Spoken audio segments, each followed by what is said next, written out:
It's Brad here at eTrailer, and today we're taking a look and installing the Demco diode wiring kit on a 2013 Mini Cooper Clubman.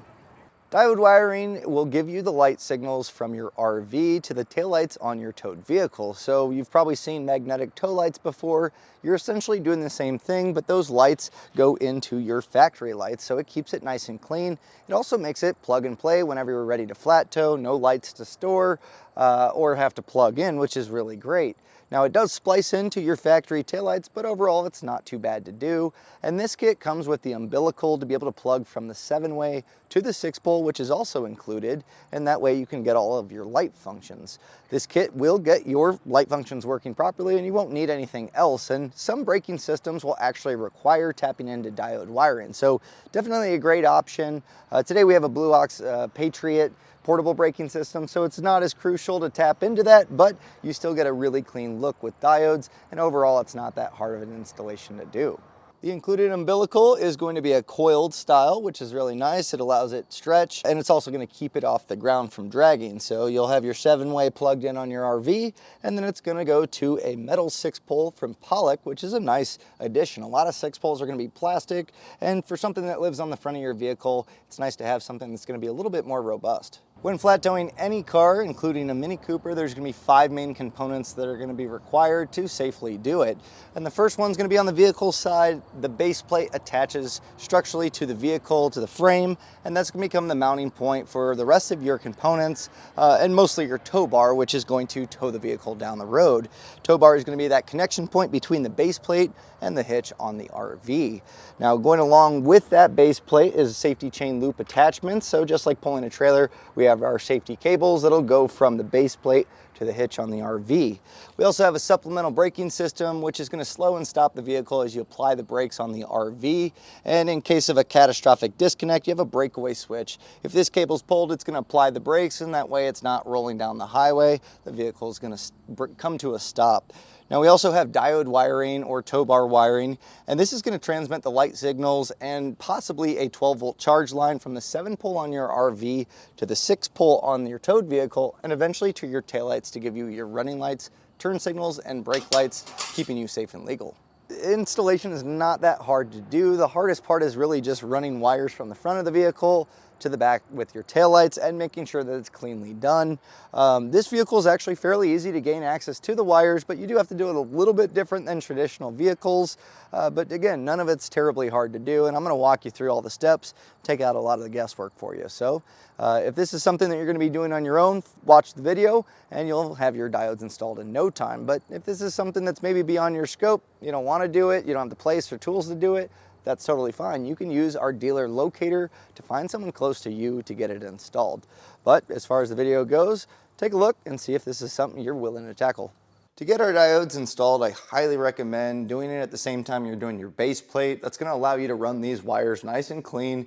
It's still possible to do it with the face on. It just makes for a little bit trickier time, and you're not going to have it run as clean. And depending on the braking system you're using, it will change the path just by a little bit. But the first thing you're going to want to do is grab your wiring. You have the 4 different color wires. That spool you're just going to tape up to your mounting bracket or wherever you're going to have your 6-pole, and leave yourself a little bit of extra slack. It'll make it a lot easier to get that plug on. And then from here, I just routed it through our base plate, and there's a gap here, and I made sure that our arm can still go in with no issues. And it's a nice clean path to route this kind of back towards the vehicle's taillights. Now, if you have a fixed braking system like the Stay and Play Duo, you're going to be tapping into your diode wiring. So it's important, if that's the case, is to pull an extra loop wherever you're going to be fairly close to, in the engine bay, just a foot or so. That way you can splice into those wires. It'll make it a lot easier rather than trying to do it underneath the vehicle. We're doing a Blue Ox Patriot, so we don't have to worry about that today. So I just continued routing this back. I'll raise up the vehicle and I'll show you the rest of the path. Your diode wiring needs to be grounded, and a lot of times I try to find a factory ground up in the front, and that way whatever extra wire that we don't use to get tapped in, we can use that as our jumper wire as we get further back. So I just took my white wire, peeled it all the way back to where I could make this attachment. There's that factory ground located right on that frame rail, and so I just put a ring terminal, crimp that on, and that covers our ground, and then hold on to that extra wire. From here, I just kind of follow along the frame, and you have your axle here, so just keep it nice and tight around here to make sure it's not going to be loose and catch on anything moving. The same goes for exhaust. You want to make sure it doesn't get damaged. So I continued along here, and at this point, we had the exhaust down the middle of the tunnel, so I utilized the heat shield. I just took off these nuts that they have. It's just a 10 millimeter. Tuck this in above those studs, and that way it's going to stay in place. I continued on doing the same thing with our heat shield here, and then continued making my way back. From here, I went on this heat shield, and there's another stud that I removed, and that way I could get this bolted up, but eventually I just made my way around the spare tire carrier here. That heat shield's gonna hold it up, and then I needed to get this routed inside. There's no real easy way to get up to the taillight pocket that I found, so I ended up pulling some of the interior panels off, and I'll show you exactly where that wire goes. Now, normally when doing diode wiring, I route it into the taillight pocket, but as I mentioned, it's not that simple on this vehicle, but that's okay. It's not that hard to get this routed up. I did take off our threshold. There's just gonna be some plastic push pins located on the inside, and then you'll just pull that straight up, and there's some clips holding that in place. So you will wanna take out, your spare tire and your tools that you have. That way you can gain access to everything. So once you're kind of at this point, this will be enough to get this all installed.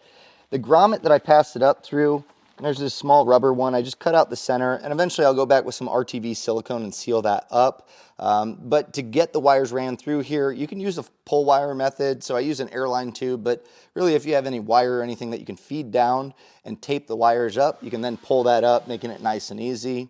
So from here, we are going to need to split off to each side of the vehicle. So our green wire is going to be our right turn signal. So I just peeled that back, pulled up this carpeting, and if you go to the top portion, there's going to be an opening here that allows you to get it into your taillight pocket. Now, you could unplug from there. I took the whole taillight out. It's just a Torx bit at the top. It slides out, makes it super easy, and then you'll have your wiring harness ready to splice into that. You'll see I also have our white wire. This is that extra wire that I pulled for the ground. This is going to route in between both taillights. So kind of going back here, we can see that goes in with the brown and yellow. And then I did something very similar of going through that top pocket and pulled my wires out. Our diodes are going to splice into our running light wire as well as our stop and turn wire. So I went ahead and tested this for you. If you have a 2013 Mini Cooper, it should be exactly the same wires. But if you need to, you can double check by putting a test light in here and run through your running lights and then also your brakes to figure out where you're going to go into. I've determined that our running lights are going to be the yellow with black stripe, and that our stop and turn is going to be the gray with violet. So what I'll do is go back a little bit further than the plug. On this one, we could probably go, 3 inches or so, and we'll just cut these wires. We can then strip back the ends on both sides. We're going to need to put spade connectors on each of those stripped back ends, and in our kit we have a blue spade connector and a purple spade connector, and it just comes down to what gauge wire you have on your vehicle. Since it's a universal kit, it's nice that they give you both options.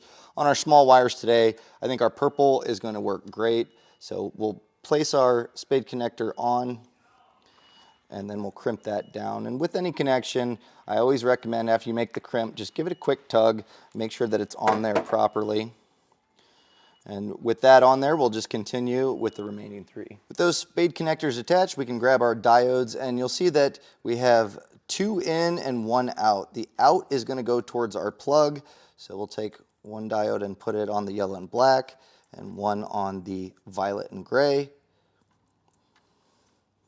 You can then take the corresponding wire and attach it to either of the spade connections. So just make sure that you're matching color for color here.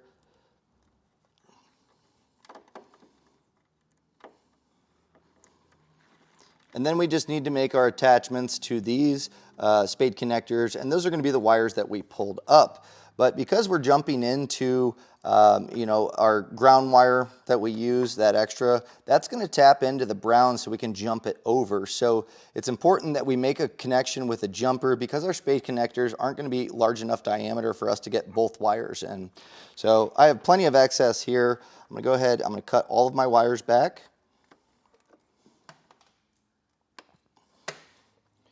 And we'll get these split and strip back. Our yellow wire is just going to be another purple spade connector, so we'll get that attached. And I always recommend getting these twisted up so you can feed that in properly. It also will make it a better connection as you crimp it down. And then something not supplied in the kit but you might need to pick up is going to be a butt connector. That way we can get these joined together.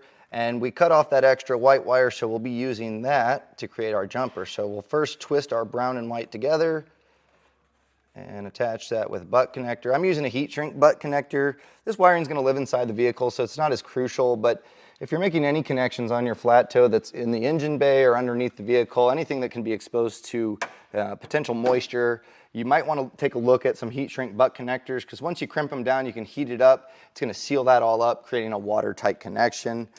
So just a little helpful tip there. And then, as I mentioned, we'll grab our extra white wire and we're just going to make a single connection. So we'll strip this back. We'll crimp this into our butt connector. And then on the end of our wire, we can put our spade connector.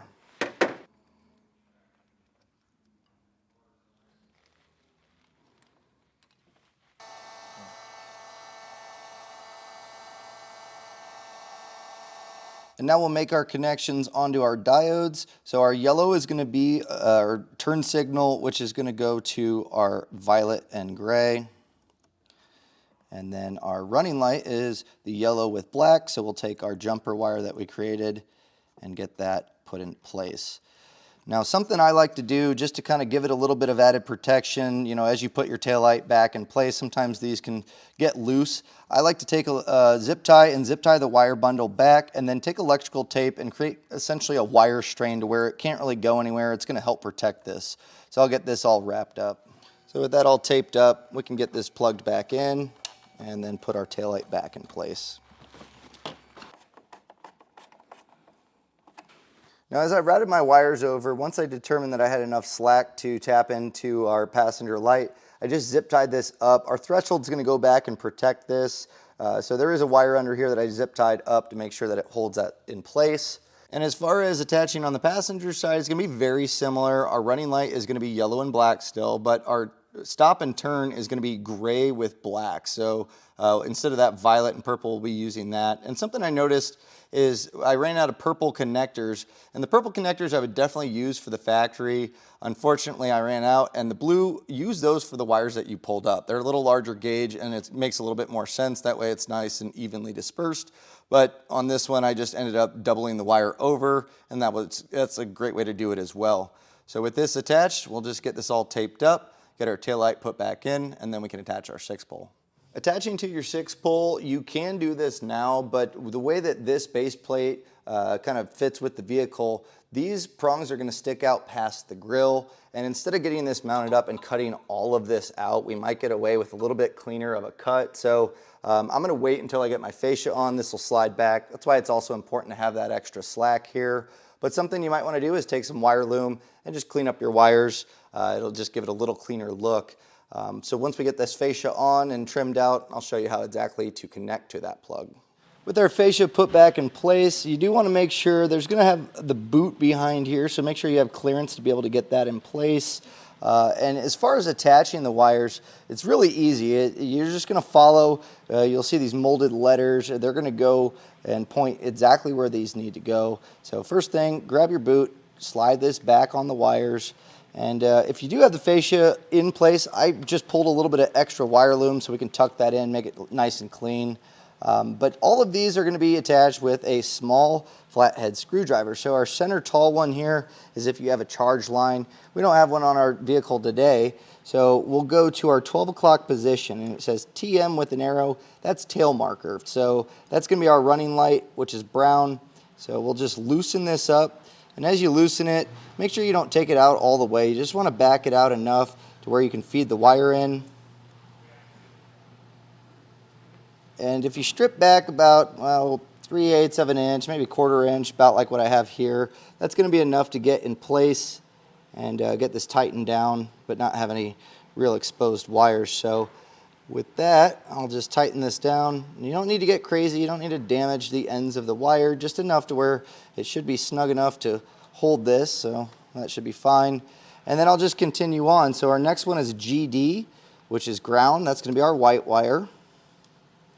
With our ground attached, we'll move on to our next one. The yellow wire is going to be LT, so left turn, and then you'll have RT for right turn, which is our green. And at this point, you can put silicone in here just to kind of seal this up. So I'll grab my RTV and just coat this. I'm also going to take some electrical tape and wrap the boot around. So if you want to grab those, we'll get this all protected. And because this lives on the front of the vehicle, it's going to be exposed to a lot of different elements, whatever you're going to be driving in. This is a good way to make sure that water doesn't get into those connection points and break it down long term. So I'm just going to coat that up. Slide your boot over, and then if you have that wire loom, I'll wrap this around our wires and then tuck the excess into the boot. And then once you have all your wires tucked into that wire loom, I'll just take electrical tape. I'm going to wrap it completely around that connection. And then we'll just get this mounted up. Our base plate had self-tapping screws, and that's just going to hold our 6-pole in place.